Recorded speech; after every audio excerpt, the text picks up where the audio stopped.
ಕ್ಷೇಮಾಭಿವೃದ್ಧಿ ಸಂಘ ಬೆಳಗಾವಿ ಜಿಲ್ಲೆಯ ಶತಮಾನ ಕಂಡ ಸಾಹಿತಿಗಳು ತಿಂಗಳ ಉಪನ್ಯಾಸ ಕಾರ್ಯಕ್ರಮ ಇದು 18ನೇದು. 18 ತಿಂಗಳ ಶತಮಾನ ಕಂಡ ಸಾಹಿತಿಗಳನ್ನ ಕಾರ್ಯಕ್ರಮ ಮಾಡ್ತಾವೆ. ಶತಮಾನ ಕಂಡ ಸಾಹಿತಿ ಮುಗಿದ ನಂತರ ಕನ್ನಡ ಕಟ್ಟಿದವರು ಅನ್ನುವಂಥ ಒಂದು ಉಪನ್ಯಾಸ ಮಾಲಿಕೆಯನ್ನ ಮುಂದುವರಿಸಬೇಕಂತ ಅದ.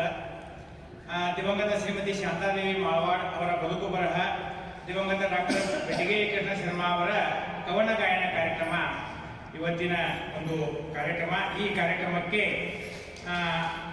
ಅಧ್ಯಕ್ಷತೆ ವಹಿಸಿದಂಥ ನಮ್ಮ ಕ್ರಿಯಾಶೀಲ ಅಧ್ಯಕ್ಷರಾದಂಥ ಶ್ರೀಮತಿ ಮಂಗಲಾ ಮಠಗುಡ್ಡ ಅವರೇ ಹಾಗೂ ಇವತ್ತಿನ ಒಂದು ಮುಖ್ಯ ಅತಿಥಿಗಳಾಗಿ ಆಗಮಿಸಲು ನಾನು ಕೇಳಿಕೊಂಡಾಗ ಈರಣ್ಣ ದೇವನವರ ಅಧ್ಯಕ್ಷರು ಲಿಂಗಾಯತ ಸಂಘಟನೆ ಮಾತೀಸ್ ನಗರ ಬೆಳಗಾವಿ ಅವರು ಕೂಡ ಸ್ವಮನಸ್ಸಿನಿಂದ ನಾನು ಬರುತ್ತೇನೆ ಅಂತ ಹೇಳಿ ಫೋನ್ ಮುಖಾಂತರ ತಿಳಿಸಿದಾಗ ಬರುತ್ತೇನೆ ಅಂತಂದಿದ್ದಾರೆ.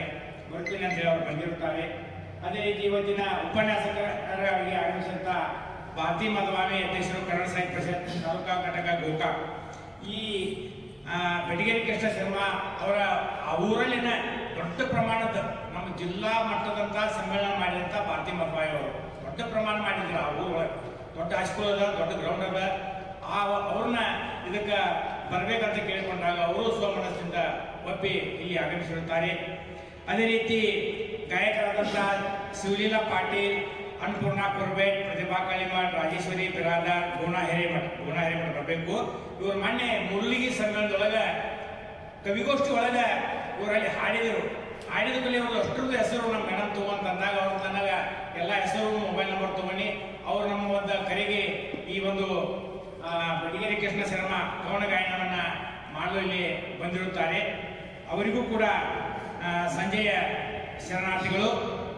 ಅದೇ ರೀತಿ ಸದಾ ಹಾರ್ಮೋನಿಯಂಗೆ ಸಿದ್ಧರಿರುವಂಥ ರುದ್ರಮ್ಮ ಯಾರಿಗೆ ಅವರು ಹಾಗೂ ನಮ್ಮ ತಬಲಾ ಸಾಥ್ ಕೊಡುವಂಥವರು ಶರಣಪ್ಪ ಅವರು ಹಾಗೂ ಇಲ್ಲಿ ಆಗಮಿಸಿದ ಎಲ್ಲ ಹಿರಿಯರಾದಂಥ ನಮ್ಮ ನೀಲಕಾಂತ ಮಠ ಅವರೇ ಹಾಗೂ ಇಲ್ಲಿ ಆಗಮಿಸಿದ ಎಲ್ಲ ಕನ್ನಡ ಅಭಿಮಾನಿಗಳೇ.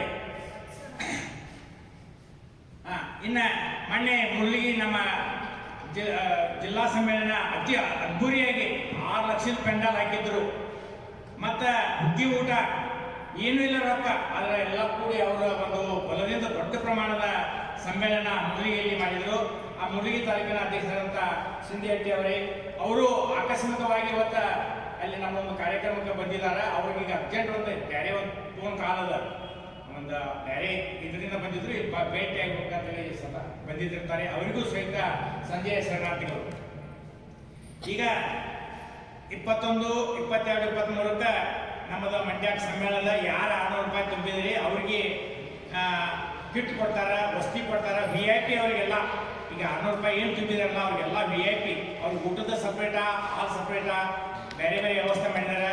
ಈಗ ಅಕಸ್ಮಾತ್ ಅದೆಲ್ಲ ಕ್ಲೋಸ್ ಆಗ್ಯದ, ಯಾರು ಮಂಡ್ಯಕ್ಕೆ ಬರ್ಬೇಕಂತಾರೆ ಅಲ್ಲಿ ಹೆಸರು ನೋಂದಾವಣೆ ಮಾಡಿದರೆ ಅದೇ ಜಾಗದಾಗ ನೋಂದಾವಣೆ ಮಾಡಿದರೆ ಅಲ್ಲಿ ನಿಮಗೆ ಉಳಿದಂಥ ಸವಲತ್ತುಗಳನ್ನು ಕೊಡ್ತಾರೆ ಮಂಡ್ಯದಾಗ. ಆನಂತರ ಸುತ್ತಮುತ್ತ ದೂರ ಶ್ರೀರಂಗಪಟ್ಟಣ, ಮದ್ದೂರು ಮಠ, ದೂರ ಊರೊಳಗೆ ಇಳ್ಕೊಳ್ಳುವಂಥ ವ್ಯವಸ್ಥೆ ಮಾಡಿದ್ದಾರೆ. ಆನಂತರ ಮಂಡ್ಯ ತಾಲೂಕದ್ದು ಎಲ್ಲ CPTಗಳು ಅವಕ್ಕೆ ಸ್ಪೆಷಲ್ ಮಂಡ್ಯ ಸಮ್ಮೇಳನ ಅಂತದ, ಅದಕ್ಕೆ ಉಚಿತವಾಗಿ ಹೆಣ್ಮಕ್ಳಿಗೆ ಅಟ್ಟಲ್ಲ ಪುರುಷರಿಗೂ ಉಚಿತವಾಗಿ ನಮಗೆ ಆ ಸಮ್ಮೇಳನಕ್ಕೆ ಅನುವು ಮಾಡಿಬಿಟ್ಟಿದ್ದಾರೆ ಯಾರು ಮಂಡ್ಯ ತಾಲೂಕವರು. ಆನಂತರ ಸರ್ಕಾರ ಅದಕ್ಕೆ 25 ಕೋಟಿ ಕೊಟ್ಟದ. ಅಲ್ಲಿ ಮಂಡ್ಯ ಒಂದು ಜಿಲ್ಲೆಯ ಸರ್ಕಾರಿ ನೌಕರರು ಒಂದು 5 ಕೋಟಿ ಕೊಟ್ಟಿದ್ದಾರೆ. ಒಂದು 30 ಕೋಟಿ ಬಜೆಟ್ ಅದು. ಅಂತ ಒಂದು ನೀವು ಊಟಕ್ಕೆ ಹೆಚ್ಚು ಜನ ಅಲ್ಲಿ ಒಂದು ಏನೋ ಒಂದು ಬಂದಂಥ ಸಮಸ್ಯೆ ಇಲ್ಲಿವರೆಗೆ 1915ರಿಂದ ನಮ್ಮ ಕನ್ನಡ ಸಾಹಿತ್ಯ ಪರಿಷತ್ ಚಾಲೂ ಆದಾಗಿನ ಸಮ್ಮೇಳನ ಆಗದ. ಯಾವಾಗೂ ನಾವು ಸಸ್ಯಾಹಾರಿ ಊಟವನ್ನು ಕೊಟ್ಟಿದ್ದೆವು. ಈ ಸಲ ಅಲ್ಲಿ ಒಂದು ಉಯಿಲೆತ್ತದ ಇಲ್ಲ, ಒಂದು ಅಲ್ಲಿ ಅವ್ರು ಏನೋ ಇದನ್ನು ಮಾಡ್ತಾರಂತ. ಆದ್ರೆ ನಾವು ಅದಕ್ಕೆ ನಮ್ಮ ಅದಕ್ಕೊಂದು ತಂಡದ ಅವ್ರು ಏನು ಹೇಳಿದ್ರು, ನೀವು ಯಾವ್ದಾರ ಮನೆಗೆ ಅತಿಥಿಯಾಗಿ ಹೋಗಿರ್ತೀರಿ, ನನಗೆ ಅದೇ ಊಟ ಕೊಡಂತ ಅಂತಾರೆ ನೀವು ಅನ್ನೋದಿಲ್ಲ.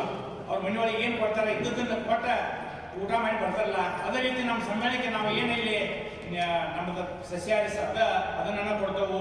ನೀವು ಅದನ್ನು ಅಪೇಕ್ಷೆ ಪಡಬಾರ್ದು. ಯಾವುದೋ ಮನೆಗೆ ನೀವು ಹೋದಾಗ ಇದನ್ನ ಕೊಡ್ರಿ ಅಂತ ಹೇಳಿ ಅನ್ನಕ್ಕೆ ಕೊಡೋದು. ನಾವು ಅತಿಥಿಯಾಗಿ ಬಂದಿರ್ತಾರೆ ನಮ್ಮ ಜಿಲ್ಲಾಕ್ಕೆ. ಅದಕ್ಕಾಗಿ ನಾವು ಸಸ್ಯಾಹಾರಿ ಊಟವನ್ನು ಅಲ್ಲಿ ಕೊಡುವಂಥ ಈಗಾಗಲೇ ನೀವು ನೋಡಿದಿರಿ ವಾಟ್ಸಪ್ ಪೇಪರ್ದಾಗ ಎಲ್ಲ ಬಂದದ್ದು. ಏನಿದೆ 3 ದಿನದ್ದು 5 ದಿನಕ್ಕೆ ಸರ್ಕಾರಿ ನೌಕರ ಬಂದೇನ ಹೋಗೋದಕ್ಕೆ ಆನಂತರ 3 ದಿನ ಸಮ್ಮೇಳನ, ಮತ್ತೊಂದು ದಿನ ಬರೋದಕ್ಕೆ 5 ದಿನ ಓಡಿ ಕೊಡ್ತಾರೆ. ಆನಂತರ ಉಳಿದವರಿಗೆ ಮೊದಲನೇ ದಿವಸಕ್ಕೆ ಹೋದಾಗ ಸಂಜೆ ಊಟ ಕೊಡ್ತಾರೆ. ಅಲ್ಲಿ ವ್ಯವಸ್ಥೆ ನೀವು ಹೋಗ್ತು ನಿಮ್ಮದು ಈಗಾಗಲೇ ಯಾರ್ಯಾರು ರೂಪಾಯಿ ನೋಂದ್ ಮಾಡಿದಿರಿ ಅದಕ್ಕೊಂದು ನಿಮ್ಮ ಮೊಬೈಲ್ಗನ ಬಂದಿರ್ತದ, ID ಕಾರ್ಡ್ ಮೊಬೈಲ್ದಾಗ ಬಂದಿರ್ತದ. ಅದನ್ನು ತೋರಿಸಿದ್ರಪ್ಪ ಅಂತಂದ್ರೆ ಇಂಥ ರೂಮ್ಗೆ ಇಂಥಲ್ಲಿ ಹೋಗ್ರಿ, ಆ ಒಂದು ಸಾಲಿ ಒಂದು ಹಾಸ್ಟೆಲ್ದೊಳಗೆ ಇರುವಂಥ ವ್ಯವಸ್ಥೆ ಮಾಡಿರ್ತಾರೆ. ಆ ಹಾಸ್ಟೆಲ್ದೊಳಗೆ ಉಳಿದ ನಂತರ ಅಲ್ಲಿಂದ ಮುಂಜಾನೆ 8ಕ್ಕೆ ನಮ್ಮ ಸಮ್ಮೇಳನ ಜಾಗಕ್ಕೆ ಅದು 100 ಎಕರೆ ಜಮೀನದ. ಅದು ಅಮರನಾಥ ಅಂದ್ರೆ ನಮ್ಮ ಅಂಬರೀಷ್ ಅವ್ರದ್ದು ಅಂಬರೀಷ್ ಅವ್ರದ್ದು ಹೋಟೆಲ್ ಅದು ಆ್ಯಕ್ಚುಲಿ. ಅವ್ರು ಅಂಬರೀಷ್ ಏನು ಮಾಡಿದಂತಂದ್ರೆ ಅವನು ಗೆಳೆಯ ಹೋಗ್ಬೇಕಂತ, ನೀ ಏನು ಸಿನಿಮಾದೊಳಗೆ ಗಳಿಸಿದ್ದೀನಿ, ನನಗೆ ಒಂದೊಂದು ಪ್ಯಾಕೇಜ್ ಕೊಡು, ಇದನ್ನು ಕೊಡಪ್ಪ ಹೋಟೆಲ್ ಅಂದಾಗ ಅವ್ನು ಗೆಳೆಯಾಗ ಅದನ್ನ ಏನೋ ಮಾಮೂಲಿ ಇದ್ರೊಳಗೆ ಕೊಟ್ಟಿದ್ದಾರೆ, ದೊಡ್ಡ ಹೋಟೆಲ್. ಅದು ಹೋಟೆಲ್ ಹಿಂದೆ 100 ಎಕರೆ ಜಮೀನದೊಳಗೆ ಅಷ್ಟು ವಿಸ್ತಾರವಾದ ನಾವು ಬೆಳಗಾವಿ ಇಡೀ ಕರ್ನಾಟಕ ಎಲ್ಲ ಸಮ್ಮೇಳನ ಅಡ್ಡಾಡಿ ಬಂದನ. ಮೊದಲಿನ ಮಂಡ್ಯ ಸಮ್ಮೇಳನಕ್ಕೂ ಹೋಗಿನಿ, ಆದರೆ ಈಗಿಂದು ದೊಡ್ಡ ವಿಸ್ತಾರವಾದಂಥ ಜಾಗ ಅದ, ದೊಡ್ಡ ಪೆಂಡಾಲ್ ಹಾಕ್ತಾರೆ. ಆನಂತರ ಅಲ್ಲಿ ಇರುವಂಥ ಎಲ್ಲ ವ್ಯವಸ್ಥೆಯನ್ನು ಅವರು ಈಗಾಗಲೇ ಒಂದು ತಂಡ ರೆಡಿ ಆಗಿದೆ. ಅಲ್ಲಿ ಅಂತ ಒಂದು ನೀವು ಸಮ್ಮೇಳನಕ್ಕೆ ಬರ್ರಿ ಅಂತ ಹೇಳಿ ನಾನು ಆಹ್ವಾನವನ್ನು ಮಾಡ್ತೇನೆ. ಆನಂತರ ತಿಂಗಳ ಕಾರ್ಯಕ್ರಮಕ್ಕೆ ಇಲ್ಲಿ ಎಲ್ಲ ಬಂದವರಿಗೆ ಮತ್ತೊಮ್ಮೆ ಸಂಜೆಯ ಶರಣಾರ್ಥಿಗಳನ್ನು ಅರ್ಪಿಸಿ ನಾನು 2 ಮಾತುಗಳನ್ನು ಮುಗಿಸುತ್ತೇನೆ.